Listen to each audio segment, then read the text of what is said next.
Hoy les traemos la novela española a las órdenes del griego. Bienvenidos a nuestro audiolibro de hoy. La historia que les presentamos hoy es la siguiente: Yo siempre consigo lo que quiero. Y te quiero a ti. Bastien Sicos no puede olvidar a Aubert. ¿Qué pasará entre ellos? Acompáñennos a descubrirlo. Se ha terminado. Reba, anunció Bastien Sicos con tono categórico. La guapísima rubia con la que hablaba lanzó sobre él una mirada de reproche. Pero nos llevamos muy bien. Yo nunca he dado a entender que esto fuese algo más que sexo, replicó él, impacientes. Y se ha terminado. Reba parpadeó rápidamente, como si estuviera intentando controlar las lágrimas. Rick no iba a dejarse engañar. Lo único que podía hacer llorar a Reba sería un cheque por una cantidad pequeña. Era dura como una piedra, y él no era más blando. Cuando se trataba de las mujeres no tenía compasión. Su madre, una buscavidas de primera categoría, con lágrimas y emociones ensayadas, le había enseñado a desconfiar y despreciar a su género. Te has aburrido de mí, ¿verdad?, dijo ella con tono de reproche. Me advirtieron que te cansabas pronto y debería haber hecho caso. Bastien, alto y atlético, hizo un gesto de impaciencia. Reba había sido un entretenimiento fantástico en el dormitorio, pero todo había terminado. Además, le había regalado una pequeña fortuna en joyas. Él no tomaba nada gratis de las mujeres, ni sexo ni ninguna otra cosa. Bastien dio media vuelta. Mi contador se pondrá en contacto contigo, comentó. Burlón. Hay otra mujer, ¿verdad?, insistió la rubia. Sí la hay, no es asunto tuyo, replicó él, sus oscuros ojos helados, las atractivas facciones duras como el acero. Antes de darle la espalda, su conductor estaba esperando fuera del edificio para llevarlo al aeropuerto y una sombra de sonrisa suavizó la dura línea de su boca mientras subía a su jet privado. Otra mujer, tal vez sí, tal vez no. Su director financiero, Richard S., ya estaba sentado en la opulenta cabina. ¿Puedo preguntar qué secreto encantó hay en este pueblo al que vamos y sobre la incluso más aburrida empresa fallida que has adquirido recientemente? Puedes preguntar, pero no prometo responder, replicó Bastien, estudiando perezosamente las últimas cifras de la bolsa en su portátil. ¿Entonces hay algo especial en Repuestos Shop que yo desconozco?, preguntó el fornido hombre rubio. ¿Una patente? ¿Un nuevo invento? Bastien lo miró con gesto burlón. La fábrica está situada sobre una parcela que vale millones. Además, tengo mis razones. Hace años que no comparabas una empresa en ruinas, comentó Gilbert, sorprendido, mientras los ayudantes personales de Bastien y su equipo de seguridad se sentaban en la parte trasera de la cabina. Bastien había empezado comprando y vendiendo negocios para conseguir el mayor beneficio posible. No tenía conciencia sobre esas cosas. Los beneficios y las pérdidas eran lo único importante en el mundo de los negocios. Tenía un gran talento para detectar las tendencias del mercado y ganar millones. Poseía un cerebro privilegiado y la disposición fiera y agresiva de un hombre a quien nadie se lo había puesto todo en bandeja de plata. Era un multimillonario hecho a sí mismo que había empezado desde abajo y se enorgullecía de su independencia. Pero en ese momento no estaba pensando en los negocios. No, desde luego. Estaba pensando en Newsed, la única mujer que lo había rechazado, dejándolo atormentado por el deseo y furioso por tan frustrante experiencia. Su ego habría resistido el rechazo si de verdad no estuviera interesada en él, pero Bastien sabía que no era así. Había visto el anhelo en sus ojos, la tensión en su cuerpo cuando estaba cerca. Había reconocido una nota ronca en el tono de su voz, y no iba a perdonarla por juzgarlo de forma tan temeraria. Le había echado en cara su reputación de mujeriego con el desdén de una dama de alta alcurnia rechazando los avances de un matón callejero. Eso lo había encolerizado y 2 años después seguía furioso con ella por su falta de respeto. De repente, el destino había decidido dar un revés a Usopp y su familia. Bastien saboreaba este hecho con satisfacción. En aquella ocasión no se mostraría tan desafiante como esta, preguntó Lila en voz baja al ver a su padre, Robert, en el patio de su casa, más o menos igual Vicky, su madrastra, una bajita pero voluptuosa rubia de poco más de 30 años, suspiró sobre el fregadero. donde estaba lavando los platos con un niño agarrado a su pierna. Está deprimido. Ha trabajado toda su vida para levantar la empresa y ahora se siente como un fracasado. Y estar sin trabajo no lo ayuda nada. Con un poco de suerte, pronto encontrará algo. Lila intentó animarla mientras tomaba en brazos a su hermanastra de 2 años. Clara, cuando la vida te ponía obstáculos, lo mejor era buscar cualquier razón para estar alegre. Su padre había perdido su negocio y su casa, pero su familia estaba intacta y todos contaban con buena salud. En realidad, se maravillaba de haberse encariñado tanto con su madrastra, a quien una vez había detestado. Pensaba que Vicky era una de las chicas alegres que tanto gustaban a su padre, pero poco a poco empezó a darse cuenta de que a pesar de los 20 años de diferencia la pareja estaba genuinamente enamorada. Su padre y Vicky se habían casado 4 años antes y Lila tenía 2 hermanastros a los que adoraba. Ben, de 3 años, y Clara, la pequeña. En aquel momento estaban compartiendo su pequeña casa de alquiler, con solo 2 dormitorios, un salón abarrotado de cosas y una cocina diminuta. Era difícil moverse, pero hasta que su padre encontrase trabajo no tenían otra opción. La impresionante casa de 5 dormitorios en la que Lila había crecido se había ido junto con la empresa. Su padre había tenido que venderlo todo para pagar los préstamos que pidió al banco en un desesperado intento de mantener a flote repuestos.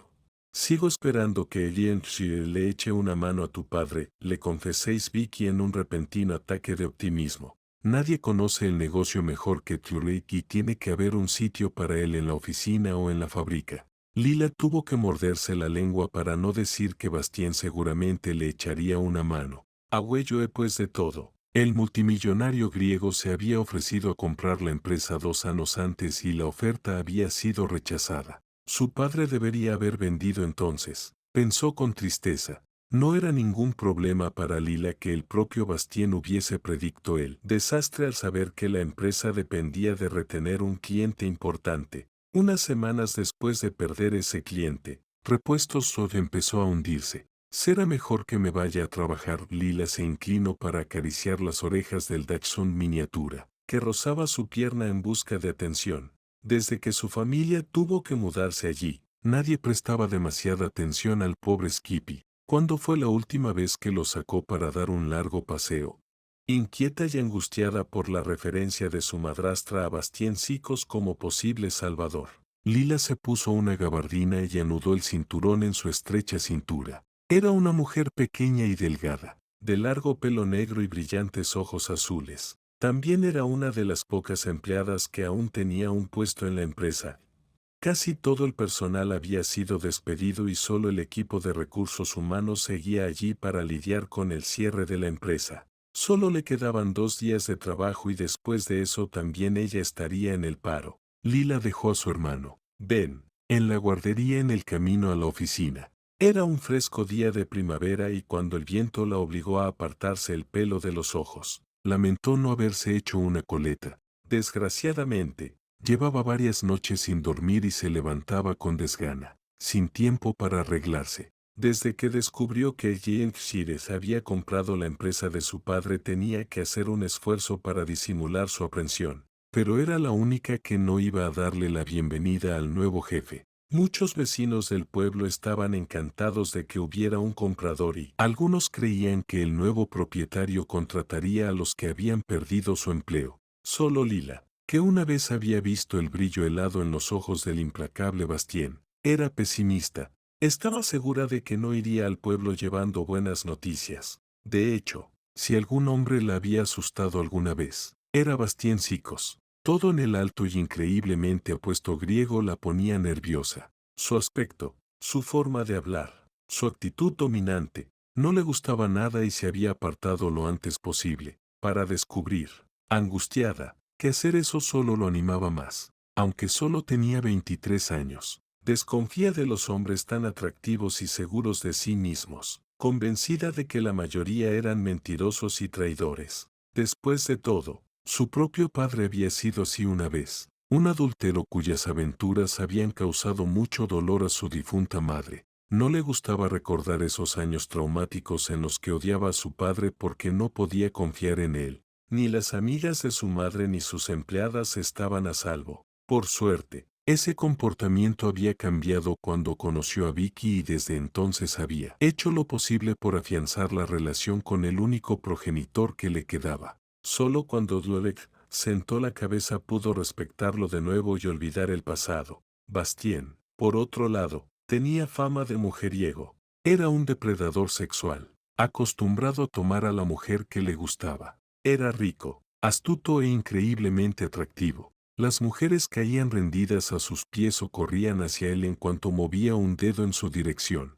Pero Lila había corrido en dirección contraria porque no iba a permitir que un hombre que solo quería su cuerpo pisotear su orgullo o le rompiera el corazón. Ella valía mucho más que eso. Se recordaba a sí misma como había hecho 2 años antes. Ella quería un hombre que la amase y que la apoyase en todo. Sentirse atraída por alguien como Bastien Sicos había sido una pesadilla para ella y, por lo tanto, se había negado a reconocer esa atracción. Sin embargo, 2 años después, aún recordaba la primera vez que lo vio en una abarrotada sala de subastas. Alto, moreno y devastadoramente guapo, con unos fabulosos ojos dorados rodeados por largas pestañas negras. Había ido para ver un colgante que pertenecía a su madre y que Vicky, sin saber el cariño que sentía por esa joya, había puesto en venta. Lila había pensado comprarlo en la subasta sin que lo supiera nadie en lugar de contenerle a Vicky el disgusto que se había llevado cuando su padre, sin pensarlo 2 veces, regaló a su novia todas las joyas de su difunta esposa.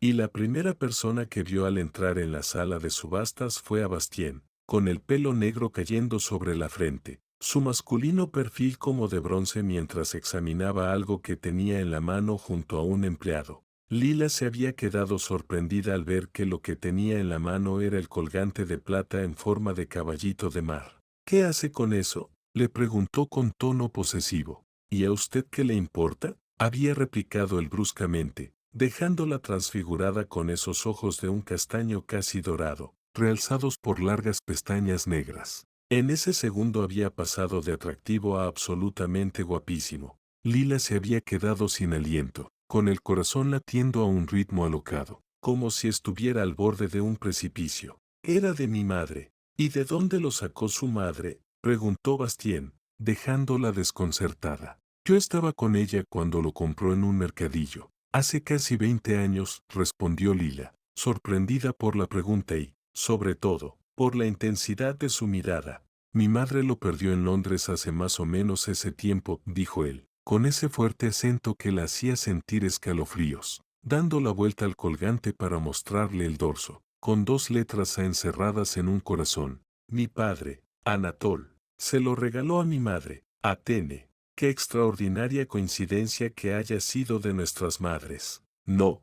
Extraordinaria, asintió Lila, tan turbada por su proximidad como por la explicación. Estaba lo suficientemente cerca como para ver la barba incipiente que oscurecía su mentón y respirar el aroma de su cara colonia masculina. Sin saber por qué, había dado un paso atrás. Y cuando chocó con otra persona, Bastien alargó una mano para sujetarla, los largos dedos morenos cerrándose sobre su muñeca como un torno. Lila, sin aliento y ruborizada, sintió un extraño calor en sitios donde nunca antes lo había sentido cuando su mirada se encontró con la del alto griego. ¿Puedo ver el colgante antes de que lo guarde?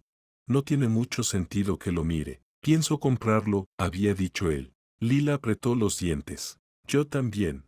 A regañadientes. Bastien puso el colgante en su mano y sus ojos se empanaron al verlo de cerca porque su madre siempre lo llevaba puesto. El colgante despertaba algunos de los recuerdos más felices de su infancia. Vamos a tomar un café, dijo él entonces, tomando el colgante para devolverlo al empleado de la sala de subastas. Lila lo miró, sorprendida. No creo que sea apropiado si vamos a pujar por el mismo lote. Hacemos perder el tiempo y el dinero, dándonos falsas esperanzas con sus soluciones mágicas. Raúl, sé que aún te duele que Clarissa rompiera vuestro compromiso, pero no puedes proyectar tu resentimiento contra todas las mujeres solo porque ella. Esto no tiene nada que ver con Clarissa, replicó Raúl, girando la silla para darle la espalda. Rafe le dirigió una mirada que parecía decirlo todo. Ni siquiera estabas enamorado de ella. Solo pensabas que cumplía todos tus requisitos. Pero el accidente sacó a la luz la realidad de vuestra relación.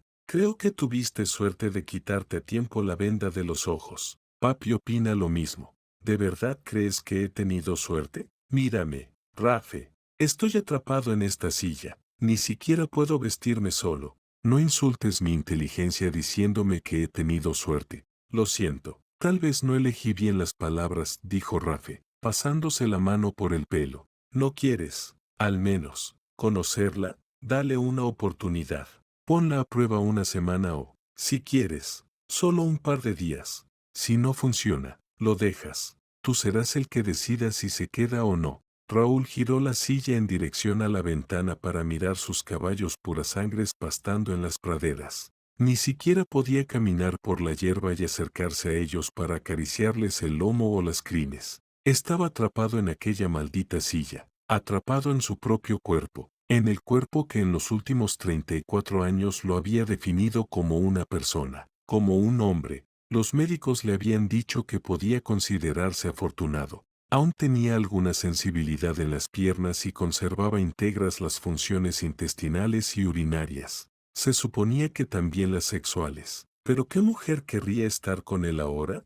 La propia Clarisa se lo había dejado bien claro. Él quería volver a tener su cuerpo y su vida de antes. El guardia de seguridad dice que aún no eran las 7. Parece que es muy madrugador, respondió Julie, sin poder disimular su admiración. El señor Zico se ha traído todo un equipo y yo creo que eso es bueno. ¿No te parece? Además, es guapísimo. Por fin, Lila consiguió dejar el abrigo en el perchero. Ah, sí, murmuró, sin mirar a su amiga. Está como un tren, parece un modelo. Hasta Maggie, que le ha llevado el café. Está de acuerdo, Julie se refería a la señora de la limpieza, famosa por odiar a los hombres. Pero también me ha dicho que no es su primera visita. Aparentemente, estuvo aquí hace un par de años. Así es. Entonces estaba interesado en comprar la empresa. ¿Y tú lo sabías? ¿Lo habías visto antes? ¿Por qué no me habías dicho nada? Con todo lo que está pasando no me parecía importante, murmuró Lila, sentándose frente a su escritorio y haciéndose la sorda mientras Julie lamentaba su falta de interés por el nuevo propietario de Repuestos Yo. Un hombre joven de barba bien recortada entró en el despacho una hora después. Señorita, soy Andreas Theodakis. El señor Sikos quiere verla en su despacho. Lila intentó tragar saliva, nerviosa. Bastien no iba a hacerle daño. Por supuesto. Entonces, ¿por qué solo escuchar su nombre la hacía presa de un ataque de pánico? Mientras subía la escalera respiraba despacio, intentando calmarse. Bastien no querría reírse de ella. No, había conseguido el negocio a un precio irrisorio y la familia Pau lo había perdido todo, exactamente como él había predicho. A los hombres ricos y poderosos les gustaba presumir a la menor oportunidad, pensó. ¿Pero qué sabía ella de los hombres ricos y poderosos? Después de todo, Bastien era el único al que conocía. Estaba utilizando el antiguo despacho de su padre y le parecía tan extraño entrar en un sitio tan familiar y no encontrar allí a Yerecto. Andreas Theodakis los dejó solos y se preguntó si esa sería una buena o una mala señal. Señor Sikos, creo que puede seguir llamándome Bastien, dijo él, preguntándose cómo demonios podía estar tan guapa con una sencilla falda negra y un jersey ancho de color camel. Seguía llevando el pelo largo y, de hecho, le habría molestado que se lo hubiera cortado. Seguía viendo algo extrañamente fascinante en ese pelo tan largo que había llamado su atención desde el primer momento, y algo igualmente memorable en el contraste entre sus ojos azules y la pallida piel de porcelana. Obligada a mirarlo de frente por primera vez, Lila se quedó paralizada, intentando relajar los músculos faciales para no delatarse. Era un ejercicio que había hecho en defensa propia 2 años antes, pero el aliento se quedó en su garganta, como si de repente la hubieran dejado en un lugar oscuro y lleno de peligros que no podía ver.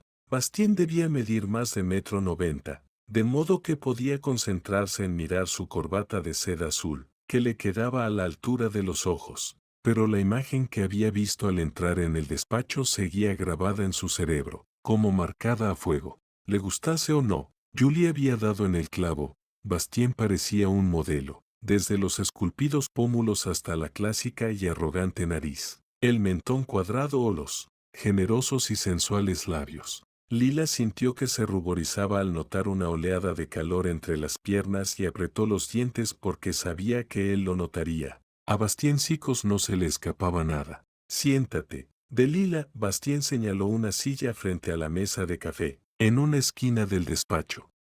Lo corrigió ella y no por primera vez. Siempre había insistido en llamarla por su nombre completo, ese nombre de connotaciones bíblicas que la había avergonzado en el colegio. Yo prefiero de Lila, dijo Bastien, con la satisfacción de un felino lamiéndose. Lila se sentó en la silla que le había indicado, con la espalda demasiado rígida como para apoyarse en el respaldo. Cuando se sentó frente a ella se encontró con sus espectaculares ojos de color marrón claro, dorado a la luz del sol, rodeados de unas aterciopeladas pestañas negras. Pensó un poco mareada, perdida en uno de esos lapsos de concentración que Bastien había provocado frecuentemente 2 años antes. No sé por qué querías verme, dijo por fin cuando la puerta se abrió y Maggie entró con una bandeja de café. Lila se levantó de inmediato para quitarle la bandeja de las manos. Maggie había decidido seguir trabajando a pesar de haber superado la edad de jubilación y, aunque nunca lo admitiría, le costaba trabajo llevar bandejas. Podría haberlo hecho yo, protestó la mujer. Lila miró las elegantes tazas de porcelana que la secretaria de su padre guardaba para las visitas importantes y cuando salió del despacho sirvió el café con 2 azucarillas sin preguntar. ¿No sabes por qué quería verte?, repitió Bastien. ¡Qué modesta eres! El tono sarcástico hizo que Lila se ruborizara. Bastien tomó un trago del café solo, muy dulce, sonriendo al descubrir que era justo como le gustaba. Haciendo un esfuerzo para mostrarse fría y serena, Lila levantó su taza, pero esa sonrisa, ¡ay! La sonrisa torcida que transformaba esas facciones implacables en un gesto casi infantil. No podía dejar de mirarlo. Hoy, empezó a decir Bastien, eres una joven muy influyente. Está en tus manos decidir qué va a hacer de repuesto. Lila se quedó inmóvil ante tan sorprendente afirmación. ¿Se puede saber de qué estás hablando?,